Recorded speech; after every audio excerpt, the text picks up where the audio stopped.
扎波罗热前线连续出现战损，豹二坦克的生产商股票为什么反而涨了呢？各位网友大家好，我是刘小飞。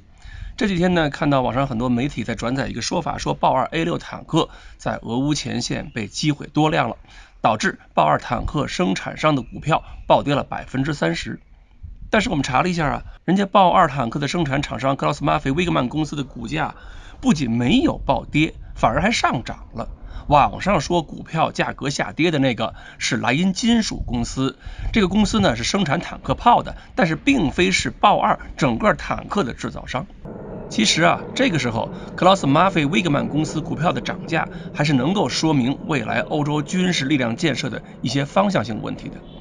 首先，任何坦克都只是战场上的消耗品，不管一种坦克设计有多先进，都是用来冲锋陷阵的嘛。不管俄罗斯的特80、特90，还是美国的 M1A2、德国的豹二 A6，都早就在战场上损失过，都曾经出现过弹药殉爆。如果不是出现了极其严重的低级的设计问题，现在战场上这些损失并不会影响潜在客户的采购欲望。只要未来客户有更多的采购需求，那么股票自然会上涨。所以记住，影响股价的可不是坦克的损失量，而是未来的销售量。能够导致克劳斯马菲威格曼公司销售量增加的因素，我估计有这么几条。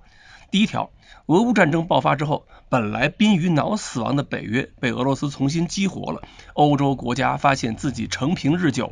常备军力其实是不够的，因此开始纷纷提升国防预算，谋求自身安全。那么必然就有很大的新的采购新装备的需求。现在连韩国都在积极争取欧洲订单了，更不用说这么多东欧国家把自己过去库存的特72之类的老坦克拿出来交给了乌克兰，而把老坦克交给乌克兰之后，这些国家也需要新的坦克进行补充。所以像豹二这样过去有比较好声誉的老品牌对欧洲还有其他一些国家来看还是蛮有市场吸引力的。再有一个因素就是克劳斯马菲威格曼公司手上除了豹二 A6 还有更新的 A7 以及下一代的坦克设计方案，而每次战争之后，这些著名的军火商都会尽力思考如何让坦克适应新的作战环境，比如如何增强战场感知能力，如何增强防护能力，特别是如何应对和利用无人机以及巡飞弹的发展前景。这种情况下，前一代产品的不足反而经常成为了下一代产品的广告。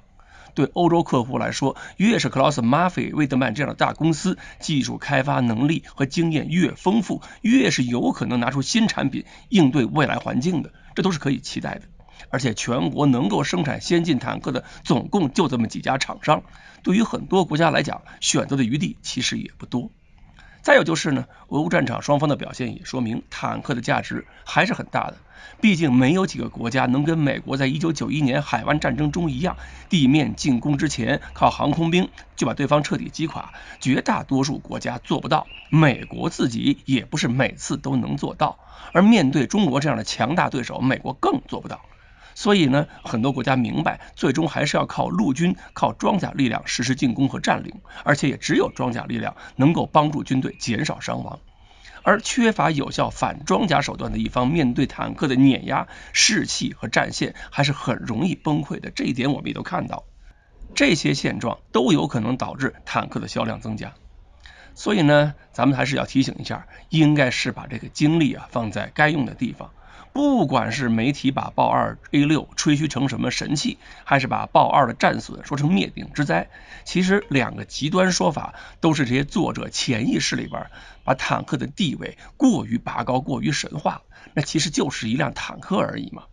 咱们自己应该做的是什么？是应该认真的观察战场，好好琢磨一下一种技术装备应该如何应用才是有效，才是正确的。再想一想，我们下一代坦克该如何发展更好。至于说在媒体上帮任何一方瞎激动那都是浪费能量。